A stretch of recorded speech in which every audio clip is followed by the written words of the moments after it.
Damas y caballeros, bienvenidos a una nueva entrega de Pedazos de Historia con nuestro querido Alberto Garín. ¿Qué tal? Pues, como siempre, encantado de recibirte en Pedazos de Historia. Hoy vamos a hablar de Juana la Loca. Vamos a hablar de la reina Juana. Vale, porque, bueno, el título del programa es ¿estaba realmente loca Juana la Loca? ¿Se ha sido injusto quizá con la reina Juana? Aquí la clave está en definir qué es locura. Hay un libro clásico, el de Foucault, de la historia de la locura en el mundo clásico, donde Foucault dice, en realidad con el término locura hacemos referencia a las mayores vicisitudes que pueden vivir los seres humanos. Hemos de pensar que en algunos momentos de la historia de la humanidad que una mujer quisiera estudiar estaba visto como locura. Lo que quiere decir que o estaban equivocados cuando lo decían en esa época, o en el mundo contemporáneo tenemos muchas mujeres locas. Para entender entonces que el término locura tiene el problema de ser un cajón desastre donde puede entrar todo. Entonces, Juana tenía algo que un psiquiatra definiría como una deficiencia mental clínica tipo esquizofrenia o este tipo de cosas. Pues aquí hay que distinguir. Hay que distinguir, por un lado, la Juana joven e incluso la Juana madura, que era una mujer vehemente, incluso llegando a ser iracunda. Y yo, por ejemplo, me declaro vehemente. Iracundo. En algún momento sí, con mi hijo sobre todo. Entonces, la vehemencia puede ser algo que la sociedad considere como locura, depende en qué contexto. Uh-huh. Entonces, el caso de Juana es ejemplar porque su madre, la reina Isabel la Católica, era una mujer muy vehemente y en algunos casos iracunda. Pero Isabel la Católica, tuvo la virtud de no expresar esa vehemencia hasta que tuvo el poder en sus manos. O sea, es probable que en la más absoluta intimidad Isabel la Católica ya fuera una persona iracunda, pero no lo utilizó, o sea, no lo expresó públicamente hasta que es la reina, y entonces una reina iracunda es una reina con capacidad de mando, con autoridad. Entonces no era un problema expresar esa vehemencia. Es decir, hay momentos en la vida de Isabel la Católica, sobre todo en cuestiones de celos en relación al rey Fernando, Uh-huh. que era un poco mujeriego, y que ella lo expresaba de una forma vehemente, que es equiparable a la forma que tiene Juana, su hija Juana, de expresar esos mismos celos hacia su esposo, Felipe el Hermoso, pero con la diferencia de que Isabel lo hace desde una posición de reina, y por tanto es una mujer que muestra su autoridad, mientras que Juana lo expresaba desde la posición de la consorte de un duque, y por tanto no tiene ese margen de autoridad que sí podía tener su madre. Entonces, ¿Juana era una mujer vehemente? Sí. ¿Que en algunos casos llegaba hasta la ira? Sí. ¿Y además tuvo algún tipo de problema psicológico psiquiátrico? Posiblemente al final de su vida sí lo tuvo. Pero aquí entramos en el terreno de una persona que llegó a ser, para los estándares de la época, muy mayor. Porque se va a morir con 70 y tantos años, con 76 años. Entonces, claro, probablemente al final de su vida tuvo demencia senil. Una demencia senil que podía tener raíces en un carácter vehemente previo, pues pueda ser. Pero también puede ser propio sencillamente de la edad. Luego está, y aquí es interesante porque podemos, y vamos a hacerlo, un recorrido por la vida de Juana. Sí, ahora te voy a decir eso, vamos a empezar. Pero entender algunas ideas claves en esa vida de Juana. Juana, en un momento dado de su vida, ya en el momento que se convierte en princesa de Asturias, en la heredera a la corona de Castilla y después de Aragón, descubre que el bien más valioso que tiene para hacer negociaciones políticas es ella misma. Entonces, cuando hay un momento que se enfrenta a su madre Isabel porque quiere volver a Flandes con Felipe, e Isabel no quiere que lo haga, Juana dice, si a mí me pasa algo, si yo me muero, le estropeo todos sus planes a mi madre. Con lo cual voy a tomar una actitud de no me voy a cuidar y por tanto mi madre va a ser consciente de que o cede en la negociación o ella es la que más pierde. Eso volverá a hacerlo otras veces a lo largo de su vida. Entonces, uno puede decir, hombre, es un poco radical. Bueno, es el mismo tipo de radicalidad que encontramos hoy en activistas que se ponen en huelga de hambre y que deciden que la única forma que tienen de expresarse es mediante una huelga de hambre.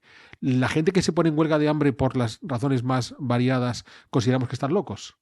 Hoy no. Hoy asumimos que es una fórmula de negociación un tanto radical, una forma de negociación. Pues bueno, Juana en algunas ocasiones utilizó ese tipo de negociación.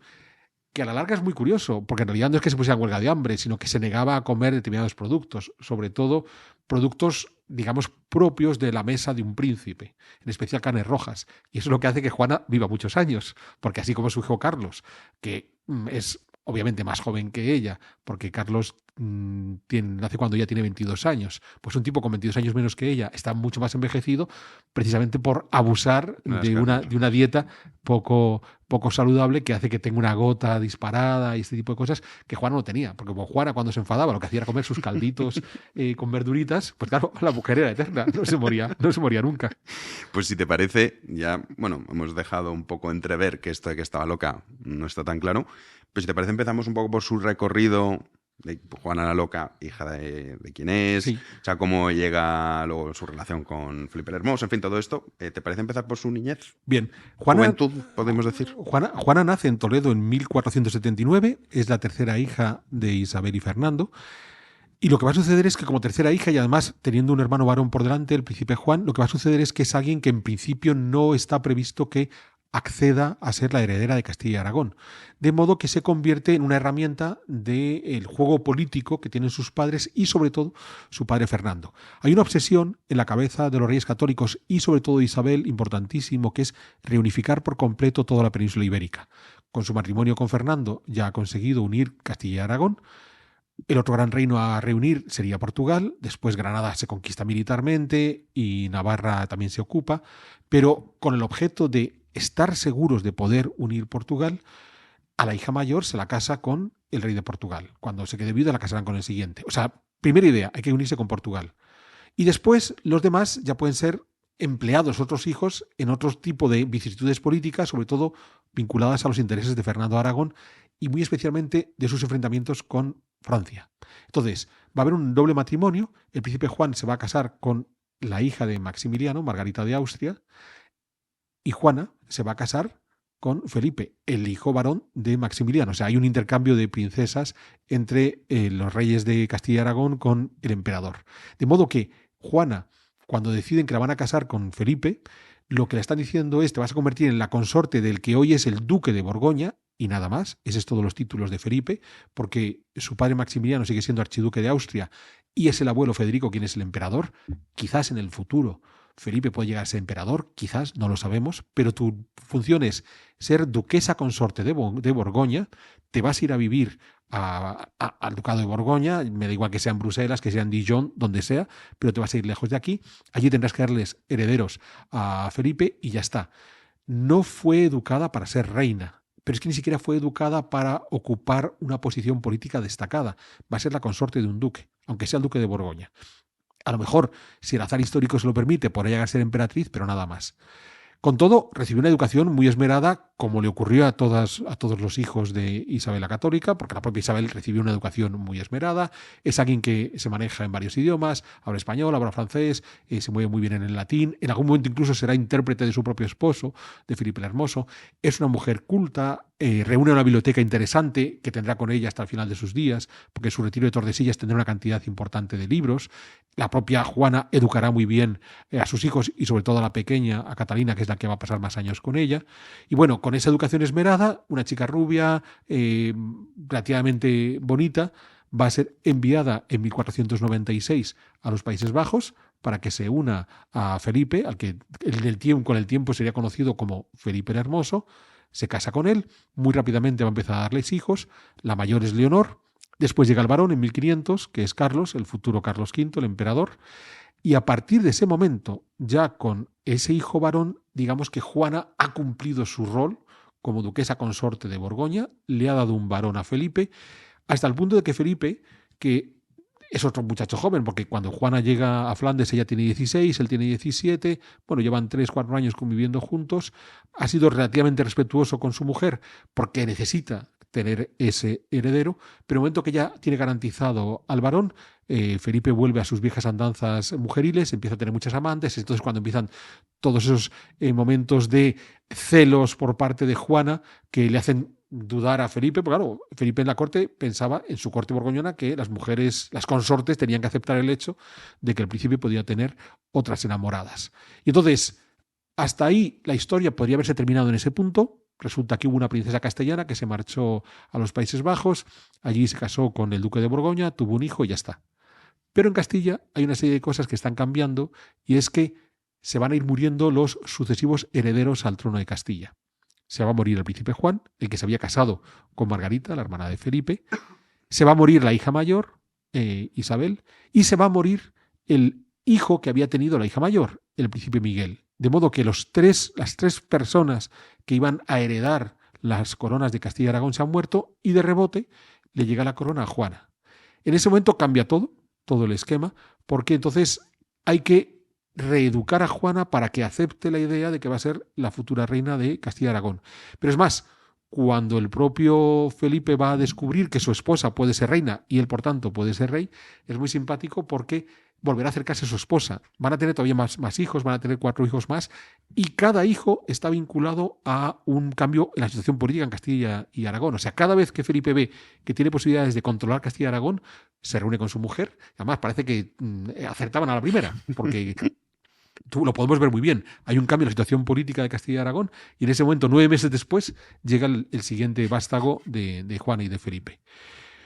La cuestión está en que Felipe es un hombre ambicioso. Pensemos que en ese momento sigue siendo solo duque de Borgoña, su padre es el archiduque de Austria, y el título más importante que Felipe va a poder adquirir en ese instante es ser el rey de Castilla y Aragón a través de su esposa. Y esto es fundamental para que entendamos esa ambición de Felipe el Hermoso. Porque ya digo, Maximiliano será emperador años después de que Felipe sea rey de Castilla. Y entonces, en 1504 se muere Isabel. En ese momento Juana es la heredera de Castilla, veremos después si es la heredera de Aragón. Vuelven a Castilla, vienen en compañía. Hay un viaje previo, cuando saben que va a ser la heredera, hacen un primer viaje a Castilla, que es muy interesante porque es cuando cruzan Francia a caballo, llegan a París y el rey Luis XII de París, cuando ve a Felipe, dice: uy, qué príncipe tan guapo. Que el Beau Prince. Y de ahí le viene la idea de Felipe el Hermoso. Entonces, en ese primer viaje que llegan a Castilla es cuando él decide volver a Flandes, porque se da cuenta que esto de ser rey consorte de Castilla lo va a tener muy difícil con su suegro, con Fernando, y es cuando ella se pelea con su madre porque dice: no, yo me quiero marchar, quiero regresar con mi hombre a los Países Bajos. Ella está embarazada de su segundo varón, de Fernando. Al final sí tiene el hijo, y después es cuando la famosa pelea en el Castillo de la Mota. Dice pues que en la película de Vicente Aranda sale muy bien, cuando la actriz se queda en mitad del patio bajo la lluvia llorando de que quiere que la dejen que se marche. La dejan marcharse. Ella, considerando que va a ir a reunirse con su hombre, cuando llega allí se da cuenta que sigue siendo un poco golfo el hombre, pero todavía confía en Felipe. Se muere Isabel.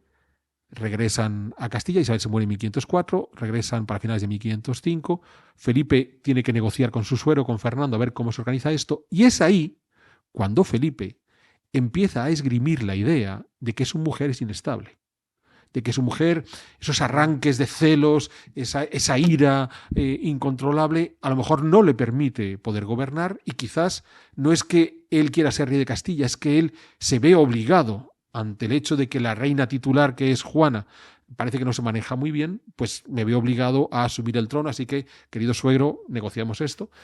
De partida, Fernando pensaba que tenía todo atado y bien atado, pero cuando Felipe desembarca en la península ibérica, Fernando descubre que buena parte de la nobleza ha cambiado de bando y se han ido con Felipe, porque los nobles castellanos piensan que va a ser más fácil manejar al jovencísimo Felipe que a ese perro viejo que es Fernando.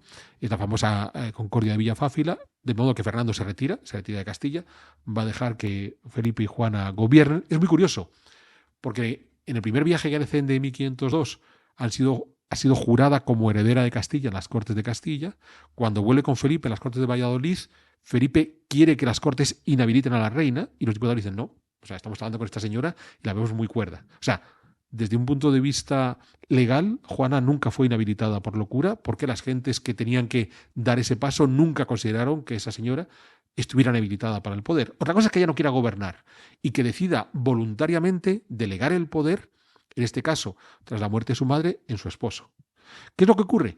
Pues que en el momento que empieza a gobernar su esposo, en los poquísimos meses que va a gobernar su esposo, se le va la mano, da muchísimos privilegios a los flamencos que le acompañan, no respeta las fórmulas propias del gobierno de Castilla, algo que Juana tiene muy claro porque su madre se lo ha metido en la cabeza, de modo que Juana se siente traicionada por su marido. Ojo, no porque el marido sea un zascandil, que lo es, sino porque está gobernando en contra de los principios que Juana considera que hay que aplicar, que ha aprendido de su madre Isabel. Con todo, el muchacho se nos muere a finales de 1506, el famoso que está jugando, que toma un vaso de agua fría, que se constipa, a lo mejor el agua tiene veneno del suegro, no importa. Felipe se muere. Y aquí va a comenzar una de las leyendas que más se ha asociado a Juana y que será interesante explicar. Entonces, los que están viendo este programa, que se queden escuchando los próximos 3 minutos y después, si quieren, desconecten, pero evitemos en los comentarios repetir una y otra vez las chorradas que se han contado sobre el cadáver de Felipe y su relación con Juana. Se muere en Burgos. De partida permanece con el cadáver en Burgos, pero muy rápidamente va a salir de Burgos porque recordemos que Fernando no está, su padre, están gobernando ellos, y Juana no quiere estar bajo el dominio de los nobles de Burgos y muy especialmente del condestable, que es uno de los señores importantes de Burgos. Ella quiere gobernar por sí misma, quiere tomar decisiones, de modo que sale de la ciudad, ¿vale? Y decide trasladar el cadáver de partida. La idea es llevar el cadáver hasta Granada. No es cierto, Juana no se va a mover hasta Granada, se va a ir desplazando muy despacio por las zonas de Burgos y Palencia. El viaje más largo que va a hacer es hasta Torquemada, que son como 70 kilómetros desde Burgos. Es decir, Juana no se pasó años trasladando el cadáver durante miles de kilómetros, que es la leyenda. Juana desplazó el cadáver 70 kilómetros hasta Torquemada y después volvió para atrás, volvió a Arcos, que es donde se junta con su padre Fernando. El traslado del cadáver tiene mucha lógica, ¿vale? En un primer momento hemos de pensar que hay veces que lo tiene que trasladar por la noche si hace calor, para que no huela, porque es un muerto, bien. Solo abre el cofre, solo abre el ataúd en 2 ocasiones, cuando se ha muerto y va a verle porque se acaba de morir, ¿vale? Y pues qué triste que se ha muerto mi marido, tan guapo que era él. Y en una segunda ocasión, donde le llega el rumor de que los flamencos que se están volviendo a los Países Bajos se están llevando el cadáver, ¿vale?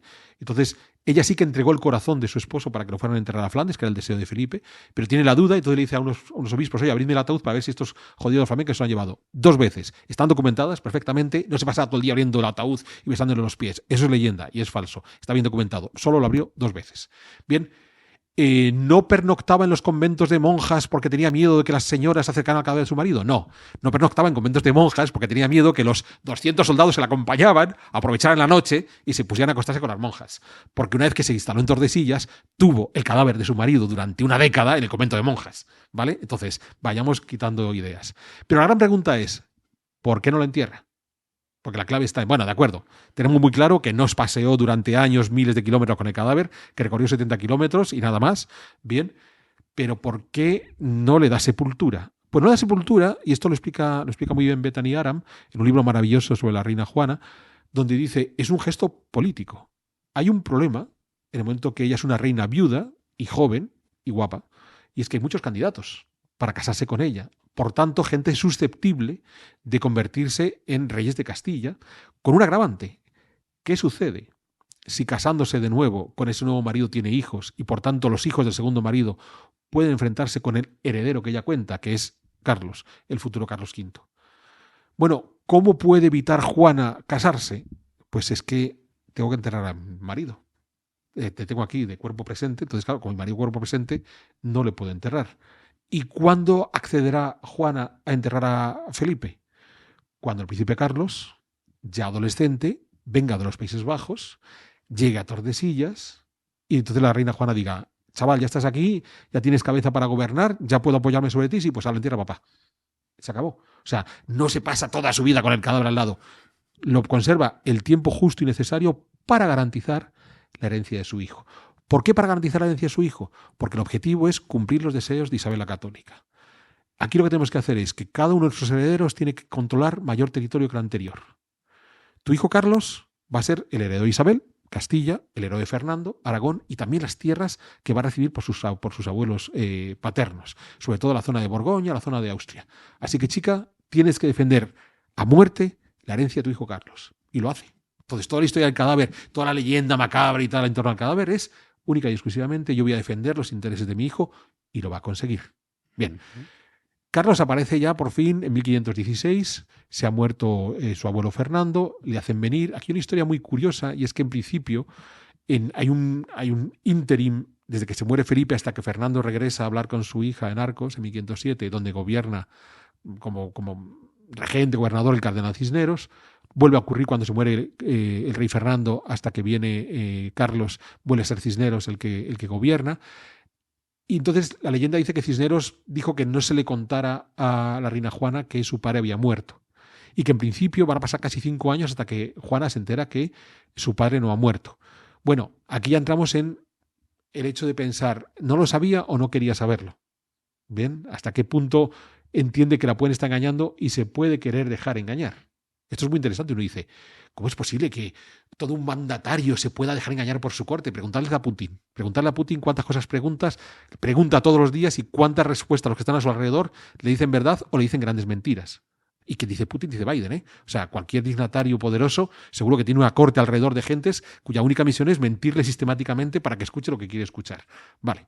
Entonces, en cualquier caso, cuando Carlos llega de nuevo con una corte de flamencos. Esto va a provocar una revuelta de las ciudades de Castilla, que lo veremos en la segunda parte, con Engel de la Cruz, que nos va a hablar de las comunidades de Castilla. Bien, entonces, lo que va a suceder aquí es que cuando los comuneros se levantan, con un Carlos que se ha ido a Alemania a ser titulado emperador, Juana toma conciencia de la situación política. Pensemos que ella ya lleva 11 años viviendo en Tordesillas, en el encierro, en la prisión. Ahora hablaremos de la prisión de Tordesillas. Y cuando los comuneros se reúnen con ella le dice, a ver, ¿cuál es el problema? Pues mira, el problema ha venido tu hijo, ha puesto a estos flamencos, les ha dado privilegios, esto no puede ser. Vale, los privilegios los quitamos. Perfecto.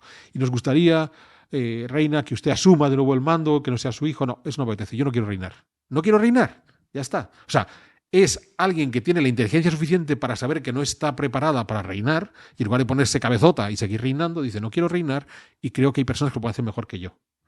Me equivoqué con mi marido, es muy canalla, pero menos mal que se murió pronto. No me equivoqué con mi padre y espero no equivocarme con mi hijo. Entonces, el revuelta de los comuneros es muy interesante porque Juana voluntariamente tomó la decisión de no reasumir la corona, de que la siguiera manteniendo su hijo Carlos, aunque ella siempre sería la titular, ¿vale? Entonces los documentos, como reina, tendría que estar siempre por delante de su hijo delante como emperador, pero como rey siempre detrás de su madre. ¿Bien? Y lo hace voluntariamente. O sea, no hay nadie que le ponga una pistola en la sien y le diga, tiene usted que... No.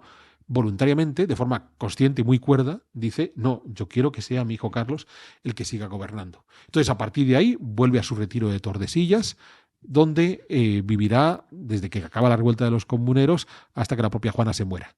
¿Qué es Tordesillas? Pues Tordesillas, primero, ¿por qué se eligió Tordesillas? ¿Por qué Fernando, buscando un sitio donde dejar a su hija, decide que sea Tordesillas? Hay una primera cuestión. En Tordesillas había un palacio real convertido en convento de Santa Clara, donde ya había habido reinas que habían estado por allí. Es cierto que ella no va a vivir en el convento de Santa Clara, sí será un sitio al que acuda con regularidad para las ceremonias religiosas. Vivirá en un palacio que estará cerca de Santa Clara, hoy desaparecido. Si ustedes van a visitar las casas del tratado, hay una maqueta donde han reconstruido cómo era ese palacio donde vivía la reina Juana, un palacio que volcaba sobre el río Duero, en un espacio absolutamente una belleza exuberante. El río Duero en Tordesillas es un río amplio y caudaloso, el paisaje es realmente hermoso, o sea, erigió un buen sitio, y claro, va a vivir encerrada en ese palacio. No, va a vivir exactamente igual que vivían el 99% de las reinas viudas que se retiraban a un monasterio. O sea, ¿por qué consideramos que Juana está encerrada y que todas las otras reinas viudas, empezando, por ejemplo, por sus hijas? O sea, Leonor o María sí que quieren esa vida conventual, o sus nietas, ¿de acuerdo? También María y Juana van a querer esa vida conventual y van a fundar conventos para retirarse los últimos años de su vida. La diferencia está en que Juana se retiró muy joven y pasó muchos años. Pero esa idea de que la reina viuda se retira a una vida monástica, y ojo, Juana no ingresó en un convento, sí tiene una vida parecida a la de una monja, pero en la que decide apartarse del mundanal ruido. Y esto es muy interesante porque el Palacio de Tordesillas era un palacio noble, un palacio donde la reina se ha llevado buena parte de sus obras de arte, sus tapices, sus joyas, su biblioteca.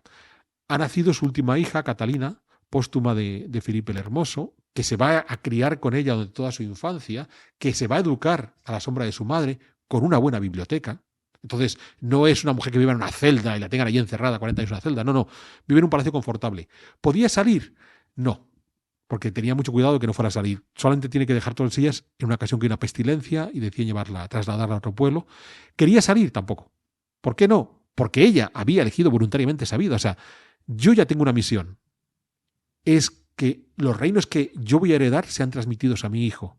Y tengo que hacerlo de tal manera que no haya ninguna duda de que yo puedo hacer esa transmisión. Entonces, hay una elección consciente por parte de Juana de estar en Tordesillas. ¿Estuvo sola? No. Carlos la visitaba con relativa frecuencia. O sea, cada vez que Carlos estaba en España, que no es muy habitual a lo largo de su vida, porque fue un hombre muy viajero, siempre que estaba en España iba a Tordesillas, varias veces, y en algunos casos quedándose días o semanas junto a su madre. Y ahí es muy curioso porque tenemos algunas de las conversaciones entre ellos, donde, por ejemplo, cuando Carlos llegaba con su corte y tal, la reina Juana le decía, bueno, puedes estar aquí, cariño, estoy encantado de que vengas a verme, pero nada de fiestas, nada de bailes, porque yo tengo una vida muy tranquila, muy sosegada, no quiero que me estés alterando. Es más, hay una anécdota muy conocida, cuando su nieto Felipe, Felipe II, se casó con su nieta María, María de Portugal, van a visitar a la abuela y le bailan a la abuela. ¿Por qué? Porque es algo tan sorprendente que las fuentes lo van a contar. Van a decir, oye, fijaos, ese día estaba tan contenta Juana. Claro, ¿por qué está contenta Juana? Porque está manteniendo la política de su madre. Ha conseguido que sus dos nietos, el castellano y la portuguesa, se junten y quizás en el futuro terminen por unificar, que es lo que sucedió cuando Felipe II, el propio Felipe, terminó por ser rey de Portugal, aparte de rey de Castilla y Aragón. ¿Quién más la visita? La visita su nuera, la esposa de Carlos, Isabel de Portugal, que en la Navidad del 36, creo que es, pasa varios meses en Tordesillas, ¿vale? La van a ir visitando a medida que sus nietos se van a ir haciendo mayores, la van a visitar con regularidad. El propio Felipe acude varias veces, va a acudir María, acude Maximiliano. O sea, los diferentes nietos que tiene de sus diferentes hijos van a Tordesillas a visitar a la reina. No es que todos los días tenga una visita, pero sí es continuado. Y aquí es muy llamativo porque Felipe II hizo destruir la correspondencia de Juana con Carlos V, de la madre con su hijo, y también aprovechó para destruir parte de la correspondencia que él mismo había tenido con Carlos. Probablemente haber contado con esa correspondencia nos habría sorprendido mucho la cantidad de cosas que podía intercambiar entre ellos, porque hay una cuestión interesantísima. En un momento dado, el joven Felipe, que es un adolescente, que es un hombre completamente al servicio de su padre, de Carlos V, estamos en 1538, se firma un acuerdo con los franceses, la tregua de Niza, en una de las muchas guerras italianas, y se acuerda que Felipe se va a casar por primera vez con una princesa francesa, con Margarita de Valois, una hija de Francisco I. ¿Esto qué significa? Significa que su padre Carlos, en ese momento, con esa política matrimonial, está poniendo los intereses de los austriacos por encima de los intereses de los españoles. Porque recordemos, el objetivo final es reunificar Portugal. Bueno, esa boda no va a llegar a producirse, pero tardará años hasta que Felipe termine por casarse con la que fue su primera esposa, su prima, María de Portugal, que se va a casar en 1543, creo que es. Entonces, ¿quién está detrás de Felipe? Porque claro, Carlos le dice a Felipe, chico, tienes que casarte con la francesa, tenemos que garantizar la paz con los franceses. Es más, te he hecho duque de Milán, Francisco I se ha enojado, vamos a entrar en la guerra, así que volvamos a conseguir la paz haciendo que tú te cases con la francesa. Y Felipe se niega. Un hombre que jamás desobedece a su padre, le desobedeció en esa unión que el padre le proponía con la princesa francesa. ¿Y por qué le desobedece? Pues porque Felipe tiene clarísimo que la política fundamental que tenemos que hacer en torno a Castilla y Aragón es terminar de unirse con Portugal. ¿Y quién está ahí para recordarle? Podría ser su madre, Isabel, lo que pasa es que Isabel se ha muerto en 1539, de modo que ¿quién está detrás de Felipe para recordarle una y otra vez en 1540, 41, 42, que por encima de todo lo más importante es unirse con Portugal? Pues la única persona a la que puede ir a ver para que le recuerde esas ideas, que es la reina Juana. Bueno, todo esto son hipótesis, porque ya digo, como no tenemos una correspondencia, se nos escapa. Pero tenemos que pensar en una mujer que siguió recibiendo, no se quedó sola durante años en Tordesillas. Su hijo y sus nietos la iban a visitar con regularidad, ¿de acuerdo? Y, por tanto, tuvo una intervención política mayor de la que nos podemos imaginar. Bueno, a partir de aquí, ¿qué nos queda? Pues nos queda una mujer que va envejeciendo, como decía al principio, posiblemente con algún tipo de demencia senil, con una relación tormentosa con sus guardeses, los marqueses de Denia. Tuvo un primer guardés en la primerísima etapa, Ferrer, que no era un tipo nada amable, pero que eso le cambió. Con los marqueses de Denia, primero con el marqués y luego con el hijo del marqués, también marqués de Denia. Su relación va a ser muy tormentosa, pero aquí también hemos de tratar de entender las relaciones humanas. O sea, ¿qué es lo que sabemos? Lo que sabemos es que los marqueses de Denia mandaban informes donde decían la reina se ha puesto agresiva, la reina ha contestado mal, la reina no come, la reina nos insulta, ¿vale? Entonces la imagen que tenían la corte de la reina, la imagen que tenía Carlos V o sus nietos, Felipe, María, Maximiliano, es que la abuela petaba cables. Pero luego ellos iban a ver a la reina y la reina era una mujer cordial, educada, amable, que trataba bien a la familia. Entonces, yo lo he contado más veces, en este caso, es ese tipo de relaciones que todos conocemos donde tenemos una madre que vive con su hija soltera y que están siempre juntas y que se matan todos los días. Y que la hija soltera cuenta a sus hermanos: mamá es terrible, mamá me maltrata, no hace más que decir barbaridades. Y luego los hijos van a ver a la madre y la madre es un sol. Y claro, le dicen a la hija soltera que siempre está con la madre: oye, pues mamá no es como tú dices. O sea, esas historias las conocemos todos. Eso es Juana con los marqueses de Denia. Porque claro, la Juana pública que se reunía con su hijo, con su nuera, con sus nietos, no era así. Era una persona educada, una persona coherente, ¿vale? Entonces, claro, entendamos la relación con los marqueses de Denia. Pero hay una segunda parte, la Juana religiosa. Porque hay dudas sobre Juana. Ya desde los tiempos de Isabel la Católica, Isabel consideraba que Juana no seguía los ritos con todo el rigor que era necesario. Pero aquí hemos de matizar algo importantísimo. Y es que, comenzando por la propia Isabel la Católica, hay toda una corriente de religiosidad en el siglo XV en torno a un librito, el de Kempis, La imitación de Cristo, que consideraba que, dado que en el mundo la mayor parte de la gente podía ser poco virtuosa, pues al menos tú sé virtuoso. O sea, trata de que tu vida personal sea virtuosa, de forma individual. Ese modelo de religiosidad personal ya lo aplicaba Isabel. Ese modelo se lo transmite a sus hijos, incluyendo a Juana. Y Juana tiene ese modelo en su cabeza. O sea, le parece correcto. Y más, a medida que vaya teniendo sus vicisitudes, vaya descubriendo que en efecto la gente puede ser una canalla, pues ella trata de provocar ese tipo de relación muy interior, muy propia, muy individual. Eso en 1490, 1500, 1510, bueno, pues podían llamarle la atención: oye, no has ido tantas veces como fuera necesario a misa, no pasa nada. Para 1530, 1540, con la reforma luterana por el camino, se puede convertir en un problema. ¿Será que la abuela se ha hecho luterana? No. Juana siempre ha tenido el mismo tipo de religiosidad. Cuando ya es muy mayor y el príncipe Felipe, futuro Felipe II, preocupado de si la abuela se me ha hecho protestante, le envía a Francisco de Borja. Francisco de Borja se reúne con ella en dos ocasiones, tiene largas conversaciones y los informes que envía Felipe II es: la abuela es perfectamente católica y lo tiene clarísimo, ¿vale? ¿Por qué? Porque en realidad lo único que tiene es ese gusto por ese tipo de religiosidad propia de Kempis del siglo XV que ya su madre practicaba.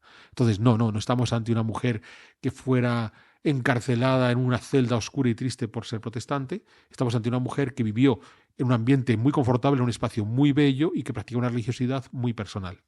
Ojo, un espacio muy rico de sus tapices y sus joyas, donde su hijo con regularidad la saqueaba. Entonces, Carlos era un hombre que tenía deudas permanentemente.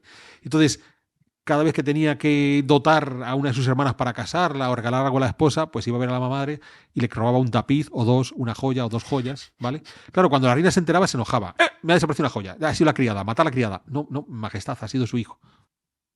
Ya está. Y de nuevo, que nuestras madres hacen eso.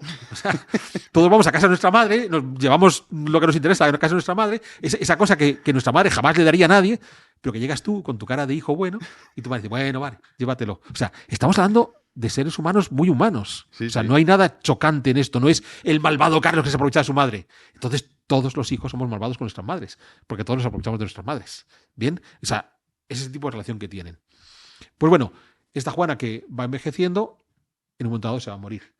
Y aquí hay una historia muy interesante y con también esto ya vamos muy humano esto. Ya vamos a concluir.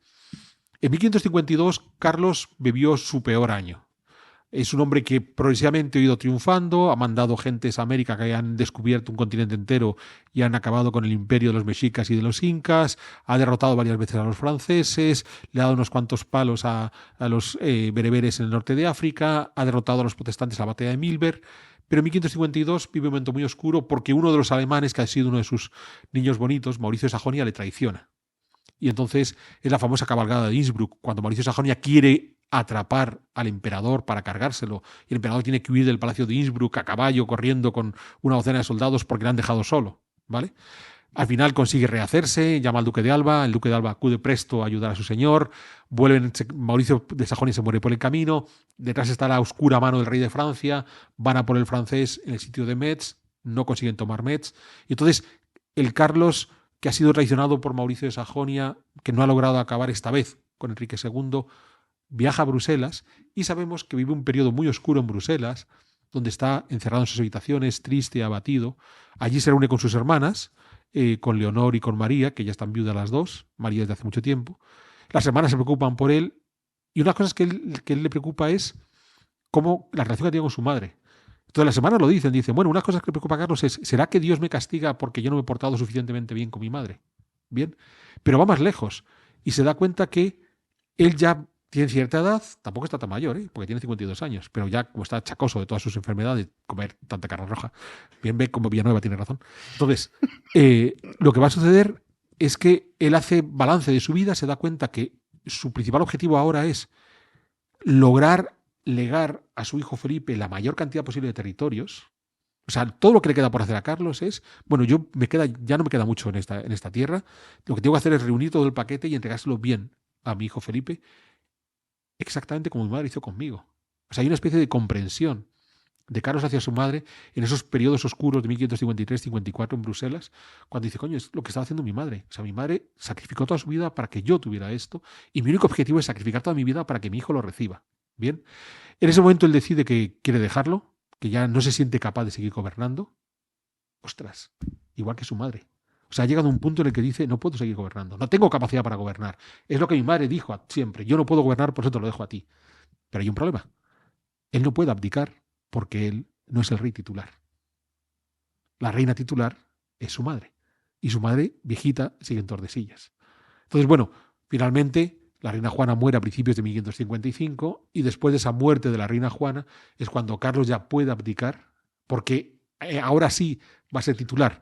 Entonces, para aquellos que se empecinen en insistir que tenemos que llamarle Carlos I y no Carlos V, que sepan que Carlos I fue rey titular de Castilla durante unos poquitos meses de 1555. O sea, solo tuvo derecho a autonombrarse a sí mismo rey de Castilla titular como Carlos I entre abril y diciembre, enero, entre abril de 1555, diciembre de 1555, enero de 1556. Así que le seguiremos llamando Carlos V porque ese sí tuvo el título tal cual desde 1519. Para los que se peleen porque, es que no defiende la parte castellana de Carlos. Joder, es que solamente fue titular durante 7-8 meses. Bueno, es muy curioso. Cuando Juana muere, trascendió en todas las cortes europeas. Y es algo que se nos escapa, porque como la figura después ha quedado difuminada en la historia, y los románticos del 19 nos la devuelven con el empaquetado de la loca y demás, se nos olvida. Por ejemplo, cuando ella muere, ¿dónde está el futuro heredero Felipe? Pues está en Inglaterra, porque se ha casado con su tía, con María Tudor, y están viviendo en Inglaterra. Y en Inglaterra llega la noticia. Y en Inglaterra, que en ese momento es católica porque gobierna María I, hacen misas en honor de la difunta reina Juana. Y entonces las iglesias de Londres se visten de luto por la reina Juana de Castilla. ¿Y qué sucede en Viena? Pues que en Viena está gobernando su hijo Fernando y en Viena se hacen misas por la difunta reina Juana. Y en Bruselas. Bien, es curioso porque en el momento que se muere la reina Juana para todos es, bueno, es normal, ya estaba viejita, en algún momento se tenía que morir, pero seguro que a nadie se le hubiera ocurrido pensar que en esa primavera de 1555 las iglesias de Londres se vistieron de negro por la reina Juana. Pues bueno, esta es la historia de Juana. Estaba loca, era iracunda a ratos, muy vehemente, y al final de su vida pudo tener algún tipo de demencia senil. Pero lo que sí la caracterizó fue que, no habiendo sido preparada para reinar, tuvo muy claro cuál era su papel, sus capacidades, entendió que no disponía de la habilidad suficiente para reinar, por eso buscó en quien delegar, equivocadamente su marido muy brevemente, después de su padre y sobre todo en su hijo, y cada vez que tuvo que tomar decisiones políticas, tomó las decisiones acertadas. No enterró al cadáver para que no la casaran hasta que su hijo llegó, no le quitó el poder a su hijo cuando los comuneros se lo permitieron y supo asesorar muy bien a sus nietos cuando le iban a visitar a Tordesillas. Oye, pues nada, Alberto, o sea, lo que queda claro es que loca, ¿no? O sea, más allá de que sus últimos, como decías, pasajes de vida, pues sí pudiese tener algún tipo de demencia senil. Es más, en algunas ocasiones cuando se complicaba el asunto, era la que ponía orden, decir, bueno, a ver, ¿qué es lo que pasa? O sea, que eso, una persona loca generalmente no genera el orden, sino todo lo contrario. Eso es. O sea que, bueno, pues mira, oye, la verdad es que Juana Loca a mí no me lo han explicado así nunca, ¿eh? Es curioso, cuanto más estudio el personaje, más información encuentro, más datos encuentro, más me sorprende que la hayamos tratado tan mal en la historia. Sí, yo te soy sincero, o sea, yo la parte que conocía, pues bueno, no era tan profunda como lo que has explicado. Y sí, pues Loca, bueno, está un poco para allá. Pero claro, por ser antipático, no significa que estés loco. No. Pues nada, yo me voy ya. Mil gracias por haberme traído a tu programa una semana más. Y espero verte la semana que viene. De cuando tú digas, yo estoy a tus órdenes, Alberto. Muy bien. Tú eres Juana y yo soy pues el pobre que está ahí, la criada, que tiene que sufrir una persona iracunda como don Alberto Garín. Pues nada, yo me voy. ¿Con quién te quedas ahora? Con Engel de la Cruz, que vamos a hablar de los comuneros. Es verdad. Bueno, que esto está ligado con un poco lo que hemos contado. Eso es. Fenomenal. Pues nada, mil gracias, Alberto. Y a ustedes ya les veo la próxima semana aquí al servicio de Garín. Hasta pronto. Pues arrancamos la segunda parte de Pedazos de Historia. Abandonamos este mundo antiguo que llevamos varias semanas recorriendo y en esta ocasión vamos a viajar hasta los comienzos del siglo XVI en el Reino de Castilla y lo vamos a hacer de la mano de Engel de la Cruz, escritora, historiadora, divulgadora. En realidad, todo historiador que se precie debería ser un buen divulgador, si no tiene ahí un problema añadido, pero Engel, que es buena historiadora, es divulgadora. Bienvenida a Pedazos de Historia, Engel. Bien hallada. Alberto, un placer estar aquí.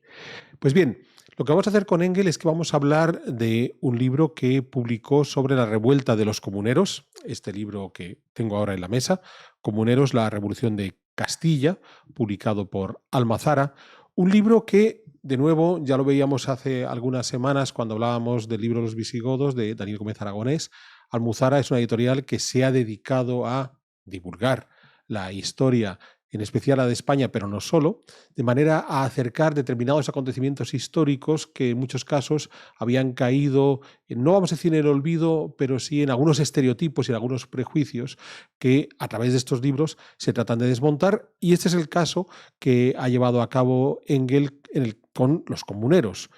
La historia es conocida, buena parte de las ciudades castellanas en 1520-21 se van a sublevar contra el nuevo emperador Carlos V, en principio junto a su madre Juana, monarca, entre otras cosas, de Castilla, que para poder llevar a cabo ese proceso de coronación imperial ha exigido nuevos impuestos, ha convocado cortes, a esas cortes han acudido representantes de estas ciudades castellanas y cuando el emperador ya ha partido hacia Alemania, los ciudadanos de estas ciudades que han votado un servicio que no deseaban se van a sublevar. Por supuesto, este resumen que he hecho, Engel nos lo va a matizar mucho.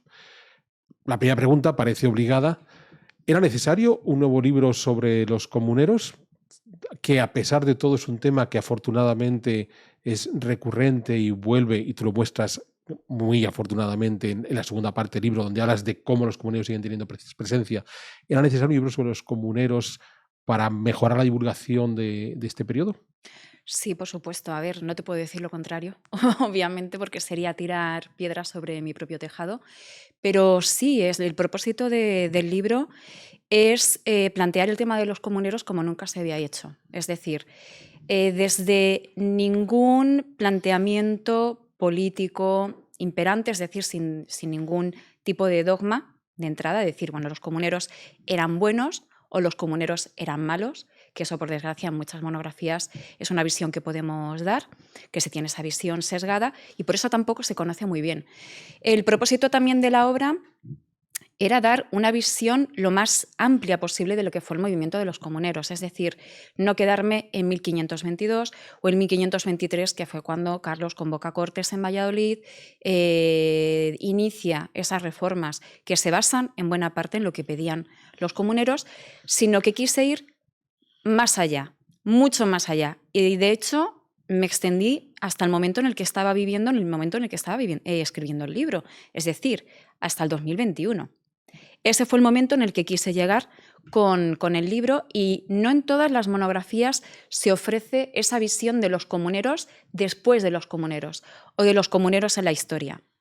También, por supuesto, quise darle mucho peso a la visión artística, que tiene un gran poder, la visión literaria, que tiene un gran poder en la transmisión de esta historia o de estos acontecimientos, y también un poco pues, ese pozo ideológico que fue quedando década tras década, siglo tras siglo y generación tras generación. Entonces, Es algo que no he encontrado en ninguna monografía acerca de los comuneros y que, bajo mi punto de vista, era necesario hacer y fue mi propósito y espero haberlo conseguido. Creo que sí. Bueno, es curioso porque una de las virtudes que yo en mis notas señalaba para mí mismo de tu libro era precisamente, y estamos viajando siempre a la segunda parte del libro, que es cuando Engel lo que va a hacer es contarnos cómo los comuneros han sido interpretados a posteriori. O sea, hay una primera parte del trabajo donde nos hablas de la propia revuelta de los comuneros y hay esa segunda parte donde nos describes la utilización, y creo que lo has explicado muy bien, la utilización incluso política del hecho de los comuneros, que ha variado mucho a lo largo del tiempo. O sea, es muy curioso. Habrá pocos acontecimientos en la historia moderna de España a la que se le ha dado tantos giros políticos, se le ha retorcido tanto a lo largo del tiempo. ¿Por qué ese singular éxito de los comuneros en el debate político? Porque es un movimiento tan absolutamente prismático, en el sentido de que tiene muchas aristas, tiene muchísimas caras, que no se puede interpretar, o creo que es un error interpretarlo desde un punto de vista, primero, presentista, que eso se hace siempre, sistemáticamente, pero no solo con los comuneros, sino con cualquier momento de nuestra historia. Echamos mano del pasado para justificar el presente y viceversa. Entonces, el movimiento comunero, la revuelta de los comuneros, la guerra de las comunidades, tiene esa faceta poliédrica que hace que sea muy difícil de clasificar. Es decir, realmente, ¿quiénes eran los comuneros? Era tan ambiguo en el sentido de que eran muy tradicionales. De hecho, hay posiciones que lo acercan a los carlistas. A ver, este tipo de argumentos que voy a utilizar son argumentos un poco de andar por casa y que hay que coger con pinzas. Evidentemente no es el mismo momento político y no se pueden hacer estas comparativas y hacer estos paralelismos de manera tan a la ligera. Pero bueno, un poco para que la gente me entienda. Hay gente que los acerca más a los carlistas y hay gente que los acerca más a posturas más progresistas, por decirlo así, a posturas incluso de izquierdas, lo cual me parece un error absolutamente garrafal, igual que aproximarlos a movimientos de derechas. Bueno, todo lo que sea atribuir a movimientos del siglo XVI a la izquierda y a la derecha es absolutamente un error. Pero es un error de anacronía total. Esto es de primero de carrera y de primero de sentido común. Entonces, claro, esa faceta que tenían los comuneros de sí, al mismo tiempo eran muy tradicionales, pero también tenían premisas muy avanzadas o tenían premisas muy progresistas, ¿no? Por ejemplo, el reclamar más poder de participación política, ¿no? O limitar el poder que quería concentrar el rey en su persona. De hecho, también esa faceta que tienen los comuneros de medievales, de ser muy medievales para algunas cosas y de ser muy modernos para otras, es lo que ha hecho que sea un movimiento difícil de interpretar y que la gente ha interpretado muchas veces de manera errónea y como ha querido, ajustándolo a sus intereses. Es muy curioso porque en realidad lo que estás haciendo en tu análisis de los comuneros podríamos aplicarlo no solamente a cualquier periodo histórico, sino hasta nuestro mundo contemporáneo, donde entendemos una simplificación tan masiva de cómo funcionamos los seres humanos, esto de estas cosas dialécticas de es A o B y no hay más alternativas, que en realidad cualquier historiador riguroso inevitablemente tiene que huir de esa simplificación. Pero con todo, y aquí quiero vincularlo a algo que estabas comentando antes, esa visión artística. Sin embargo, los comuneros han desarrollado una cantidad de obras de arte notables. Yo debo confesar que cuando me leí tu libro estuve viendo algunos cuadros que conocía por internet y que no había visto en persona, pero me invitaron hace unas semanas a las Cortes de Castilla y León y los tenían allí. Estos malandrines los tenían colgados en una sala espectacular donde están colgados, ya digo, buena parte de los cuadros que tú describes en el libro. ¿Por qué esa necesidad por parte de los artistas? Porque podemos entenderlo por parte del político que está, entre comillas, tergiversando el discurso histórico, pero ¿por qué esa pasión de los artistas por el fenómeno comunero? Esto entronca esta recuperación del mito comunero, porque realmente lo que hacen los artistas del romanticismo, estamos pues eso, en pleno movimiento romántico. Ya sabemos que el tipo de arte que se reivindica en el romanticismo es el historicismo. ya sea en arquitectura, ya sea en pintura, etcétera, siempre se recurre, ¿no?, a tiempos pasados y a mitos pasados. Entonces, lo que hacen es recrear, más que la historia comunera, el mito comunero. Es decir, la ejecución de los comuneros, ¿no? Ese cuadro que todos tenemos en mente, del cual huí como de la peste a la hora de plantear la portada del libro, porque es tan omnipresente que digo, bueno, hay que intentar huir también de esos tópicos. Los románticos recuperan el mito de los comuneros en estos cuadros, también el que se puede ver en contraportada, que es el de María Pacheco recibiendo la carta de la muerte de Padilla. Pertenece, insisto, a esta mitología, más que a la historiografía, mitología.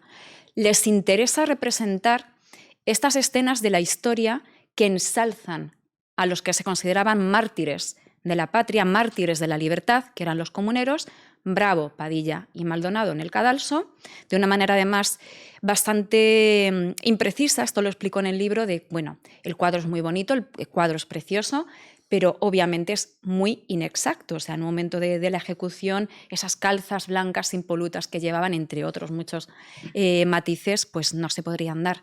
Entonces lo recuperan también en un concepto de arte al servicio del poder, arte al servicio de la ideología y arte al servicio de la política. Todo esto viene impulsado por las ideas liberales. Los liberales en el siglo XIX fueron los rescatadores de la figura de los comuneros que hasta el siglo XIX, insisto, estamos hablando de 300 años, que ya es mucho decir, habían quedado en el más absoluto de los olvidos. Se había silenciado totalmente la historia de los comuneros. Llegan los liberales y se dan cuenta, o se quieren dar cuenta, o quieren adecuar ese movimiento histórico con su circunstancia política personal, que no tenía nada, absolutamente nada que ver. Pero ven ese paralelismo, ¿no? De, bueno, ellos querían justicia, ellos querían libertad, que es lo que queremos nosotros, ellos estaban bajo el dominio de un rey extranjero. Hay que tener en cuenta que los liberales comienzan y sobre todo toman poder a raíz de la Guerra de Independencia, ¿no?, con la Constitución de 1812, la cual ellos entroncan y consideran que tienen mucho que ver con los comuneros. Entonces, retoman la figura comunera, retoman el mito comunero. No se toma muy en serio la historia, no les interesa ir mucho más allá, sino que les interesa el poder de la idea, el poder del mito, el poder de la leyenda y el poder de la imagen. Y lo utilizan para ensalzarse a ellos mismos. Y ellos mismos se consideran descendientes de Padilla y descendientes de los comuneros, porque les interesa, todo obedece a sus intereses políticos. En el caso de arte, en este caso de arte sometido, de arte que va de la mano de los intereses políticos, por eso se hacen esta serie de pinturas, de cuadros, los que tuviste el placer de ver allí en Valladolid, etcétera, con ese fin también un poco propagandístico del momento que estaban viviendo en el siglo XIX, pero justificándose en el siglo XVI. Esto es más viejo que el mundo, o sea, el tomar también reivindicaciones del pasado para justificar las acciones del presente. Bueno, esas cosas de que el artista se pliega a la voluntad del cliente tampoco es nada sorprendente. El artista tiene que sobrevivir. Eso es. Y hasta el artista más contemporáneo, alternativo, iconoclasta, tiene que plegarse al mercado o generar un mercado, un nicho de mercado que a lo mejor no han descubierto y el introducirse por ahí. Pero bueno, vamos a volver al acontecimiento histórico per se, a la revuelta de los comuneros. Yo, exprofeso, cuando he hecho la introducción, me he centrado en los momentos claves, ¿no? 1520-1521, entonces podemos partir desde la revuelta de Medina hasta la derrota de Villalar. Pero algo muy interesante y que no siempre retenemos en la mente es que el proceso es bastante más largo. Porque algo ya está ocurriendo en 1519 en Toledo y algo va a concluir en 1522 en Toledo. Entonces, esto para llevar el debate a Toledo, porque si hay algo que habitualmente queda excluido en el mundo de la revuelta de los comuneros, es el protagonismo de Toledo, más allá de que uno de los tres líderes sea alguien que está llegando desde Toledo. Pero claro, vemos a los comuneros moviéndose esencialmente en la Castilla del Norte, en ese ámbito básicamente en torno a Tordesillas, Valladolid, y sin embargo hay un protagonismo de Toledo que a mí me ha parecido que has sido capaz de mostrar en tu libro de una forma que no era habitual en otros libros sobre los comuneros. ¿Por qué se había dado ese olvido de la importancia de Toledo en el origen y en el fin de la revuelta comunera? Pues es una pregunta muy interesante que me han hecho muchas veces, que yo misma me he preguntado, he intentado entenderlo y no me lo explico. Yo creo, supongo, intuyo que hay intereses políticos que de una manera u otra han impedido vincular al 100% el movimiento comunero con toda Castilla. De hecho, a día de hoy, mucha gente, ya sea de Castilla Norte, ya sea de Castilla Sur, cuando hablas de los comuneros, casi siempre dicen, ah, sí, comuneros, claro, sí, Castilla y León o Castilla Norte. No, vamos a ver, no. El movimiento se origina en Toledo. Y es curioso porque en Toledo, que es la ciudad donde se origina el movimiento, se sabe muy poco. Te voy a pedir más, cuéntanos por qué se origina en Toledo. Se origina en Toledo confluyen una serie de causas externas y causas internas. Para entender el papel que tuvo Toledo en el principio de la Revolución, hay que entender la condición de Toledo como ciudad eclesiástica, como ciudad donde está el arzobispo primado de España, que eso pues a día de hoy a lo mejor nos puede parecer un detalle menor, pero en la época obviamente implicaba que esa ciudad tenía mucho poder, ya no solo por el poder que tenía la archidiócesis, a la cual, por cierto, en este momento se la intenta dividir, digamos que el Papa intenta limitar su poder, y también el poder simbólico, en el sentido de que Toledo, desde la época de los reyes godos, tenía un papel primordial para la monarquía. O sea, los reyes tenían que coronarse en Toledo. Entonces, ese poder simbólico de la Iglesia y de la monarquía es lo que hace que Toledo, cuando llega Carlos I, y Carlos I voluntariamente decide no ir a Toledo a jurarse como rey, no ir a Toledo a conocer la ciudad más importante del reino, se lo toman como una afrenta personal. Eso fue uno de los factores.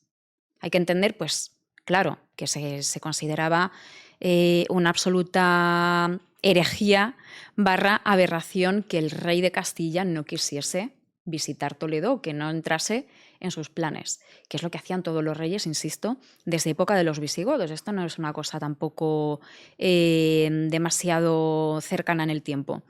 Y luego, aparte, también se da en Toledo la circunstancia, esto va muy ligado al tema del arzobispado, de que cuando muere el cardenal Cisneros, se pone en el poder o se pone como nuevo obispo a un flamenco, a uno de estos flamencos que venía con Carlos I, uno de estos infames flamencos que le asesoraron tan mal.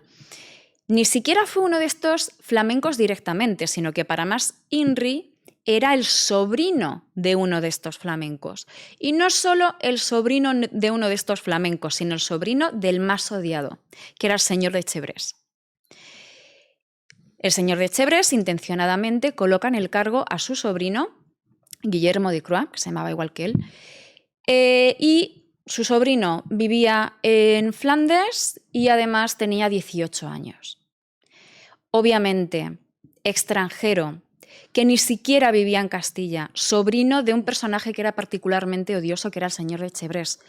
En Toledo, donde se entendía, y en cierto modo también a día de hoy también se entiende así, donde se entendía que el arzobispado era un cargo político, era un cargo simbólico, eclesiástico, intelectual importante, esto se vio como una afrenta terrible, sumado al hecho de que Carlos no quería ir a Toledo.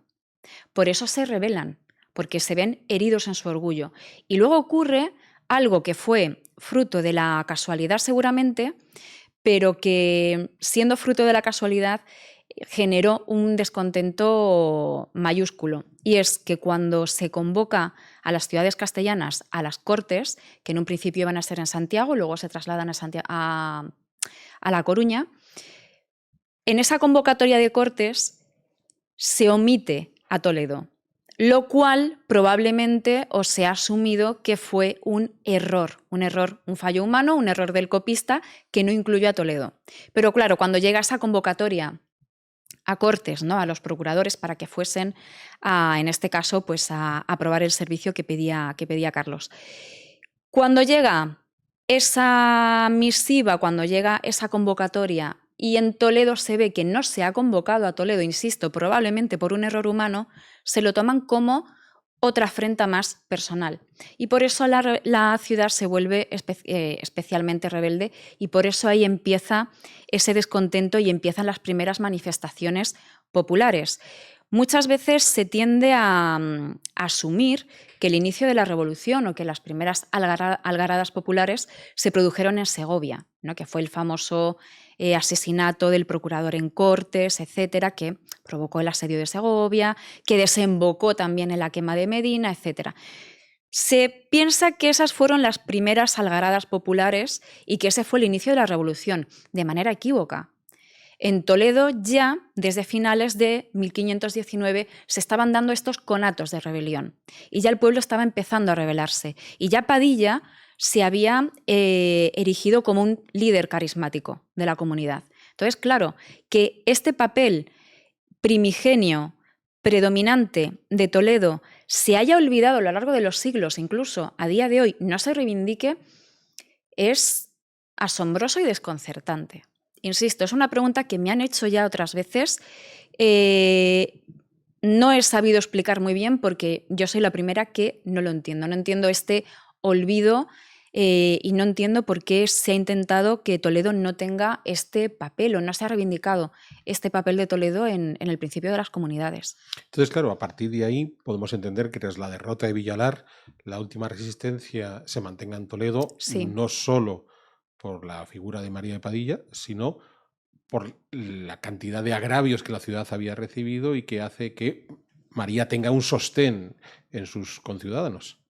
Eso es. Sí que es cierto que probablemente, bueno, esto habría que pensar, ¿no? y que matizar bien cómo hubiese sido la situación.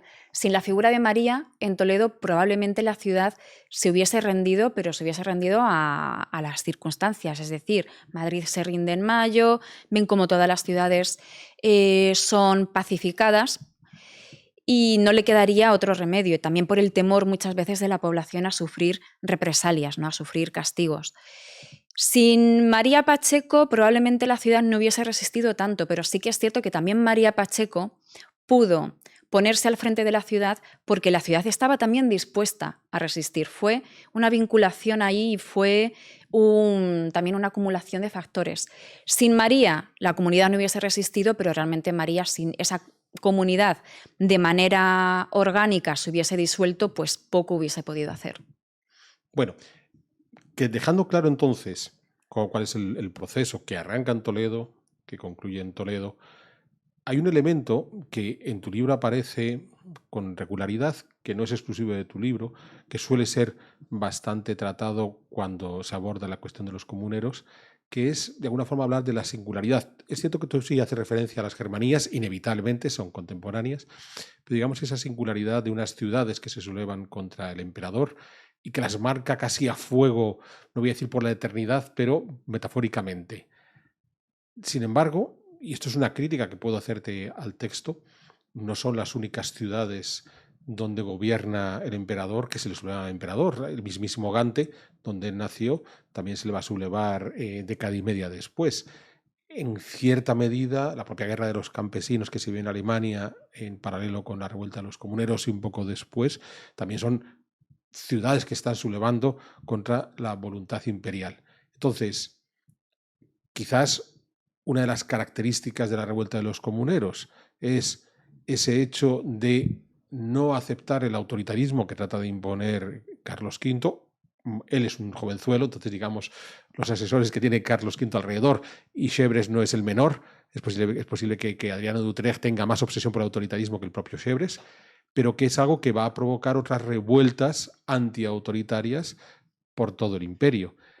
Entonces, ¿por qué consideramos que ese acontecimiento en el caso de las ciudades castellanas les va a marcar a fuego por la eternidad, mientras que, sé yo, Gante, que se la va a comer, al cabo de una serie de tiempo, pues puede ser una ciudad dinámica y que se muestre dentro de unos mercados europeos. Ojo, que tú misma en el libro explicas que las ciudades castellanas no se hunden miserablemente desde el punto de vista económico al día siguiente de Villalar, sino incluso das ejemplos de cómo hay ciudades que siguen siendo tremendamente dinámicas, comenzando por la propia Segovia, que es la que tradicionalmente se había atribuido el origen de la revuelta. Entonces, ¿por qué ese empecinamiento en transmitir esa idea de después de Villalar o después del fin de Toledo, todo esto va a irse al carajo por los siglos de los siglos?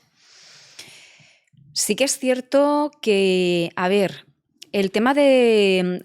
Has tocado, y tu pregunta es muy interesante, el tema de las revueltas campesinas, bueno, las revueltas campesinas de Suabia, en Alemania, de 1525, y la revuelta de Gante, de 1539.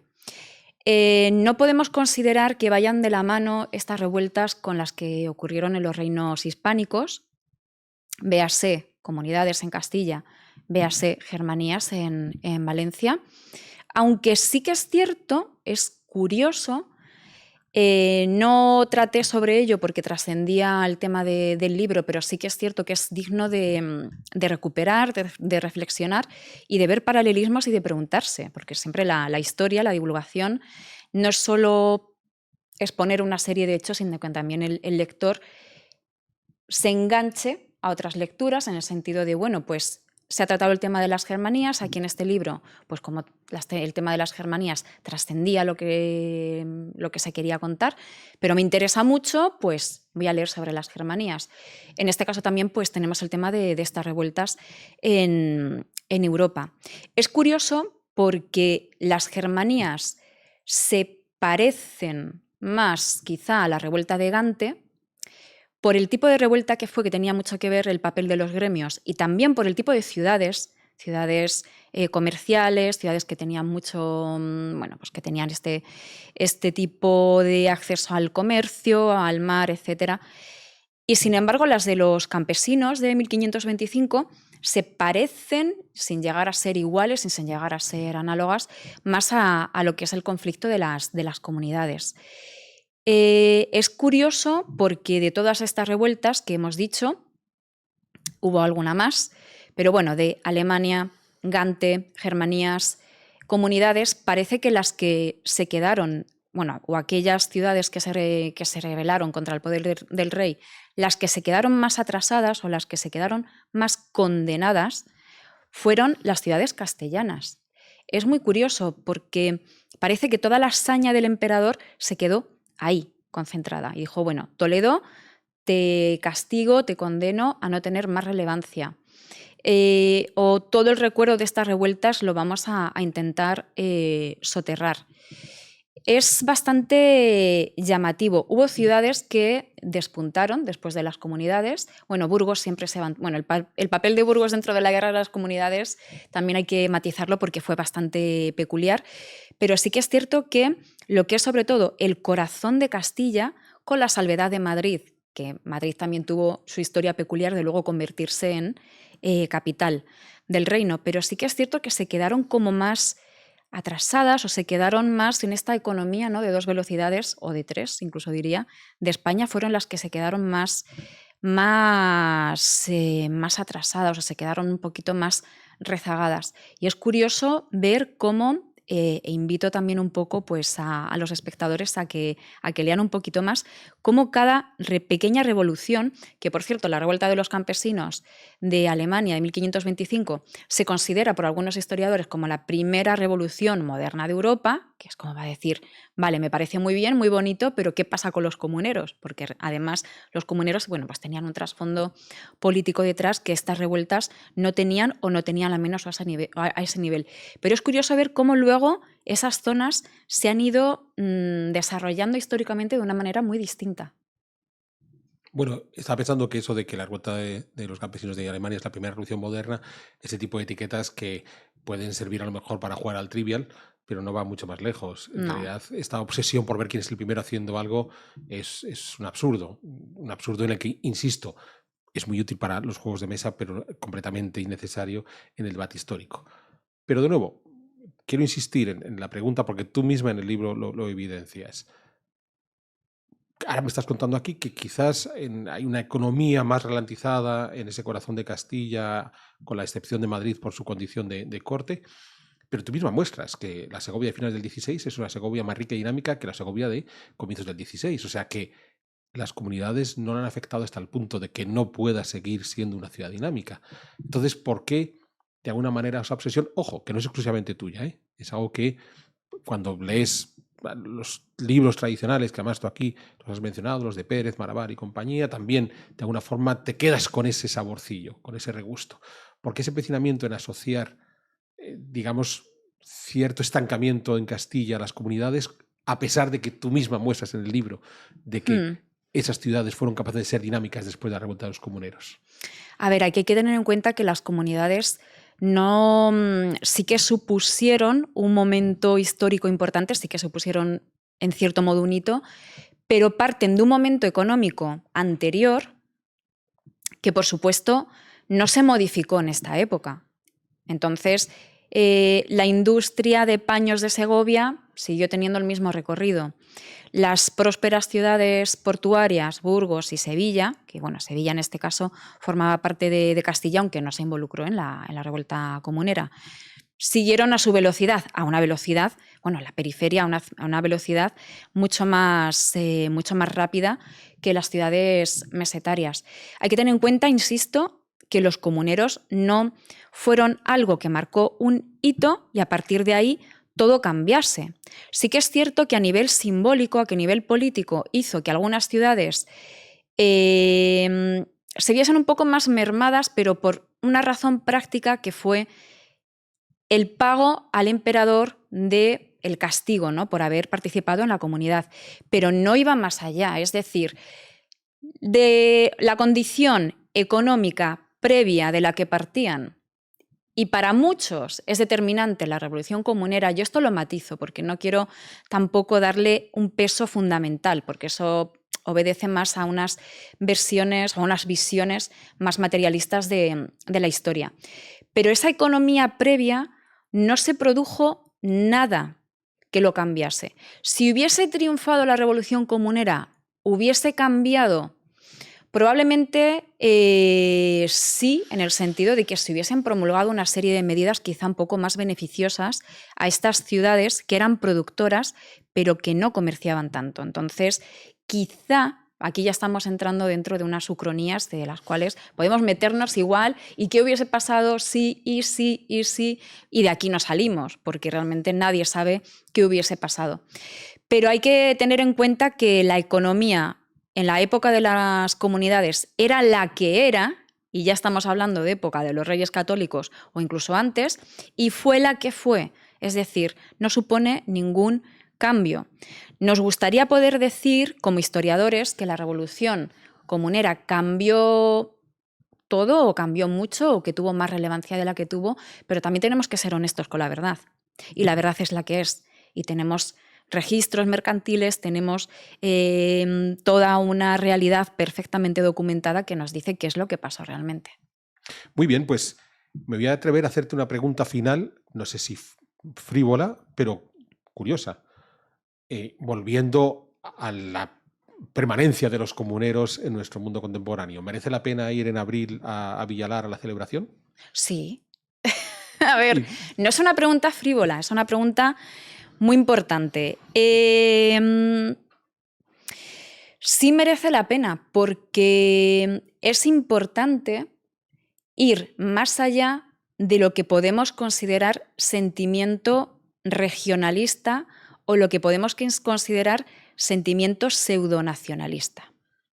Es decir, si alguien te pregunta, ¿es importante ir el 12 de octubre, Día de la Hispanidad, pues al desfile, participar en los festejos y demás? Ahí pues vas a encontrarte posturas muy polarizadas. Te van a decir, no, no vayas, sí, tienes que ir. Ya un poco, pues, insisto, aquí la opinión sí que está totalmente polarizada y sí que hay razones, ¿no?, que te pueden decir por qué sí y por qué no. En el caso de Villalar, como no se conoce tanto como se ha querido que fuese, a propósito, tan desconocido, es importante ir y ver cuál es el sentimiento o qué se reivindica en Villalar, porque Villalar para muchos es una fiesta, como si fuese una romería más donde va la gente a pasar el rato, a pasar el día con la familia, a pasar el día con los amigos, pero Villalar es una reivindicación. Entonces hay que ir a Villalar para ver qué se reivindica, porque mucha gente no lo sabe. Piensa, bueno, pues ¿qué se reivindica? La figura de los comuneros. ¿Tiene sentido reivindicar a los comuneros en pleno siglo XXI? No tiene sentido, es algo que realmente es una fiesta que se han sacado de la manga, como podría celebrarse cualquier otro tipo de festividad. Es importante ir y ver cuál es el sentimiento y ver qué se reivindica. Lo bueno sería que esas reivindicaciones no se quedasen solo en Villalar, que esas reivindicaciones fuesen todo el año, igual que se dice, ¿no? Ahora que se acerca San Valentín, se dice, ¿no?, que el Día de los Enamorados es todos los días, ¿no? El Día de la Madre son todos los días. Bueno, pues Villalar son todos los días tendrían que ser Villalar, en el sentido de que todos los días tendríamos que recordar qué se reivindica en Villalar, qué es el sentimiento de ser castellanos y por qué se celebra Villalar, que es la derrota comunera. Entonces, todos los días tendrían que ser Villalar, pero por supuesto hay que ir a Villalar y ver ese sentimiento. Muy bien, pues Engel de la Cruz, muchísimas gracias por habernos acompañado en Pedazos de Historia. Esta última referencia que hemos hecho es, recordemos que en principio el fin de la revuelta es cuando los líderes comuneros fueron derrotados en las cercanías de Villalar aquel 23 de abril de 1521, de modo que cada 23 de abril desde hace algunas décadas hay esa celebración de la que estábamos hablando con Engel y que ella nos invita a acudir. Quizás merece la pena al menos una vez tratar de experimentar qué es lo que sucede, tal como dice Engel, qué se está reivindicando en Villalar. En cualquier caso, gracias por acompañarnos en esta nueva edición de Pedazos de Historia y esperamos contar con su compañía en futuros programas.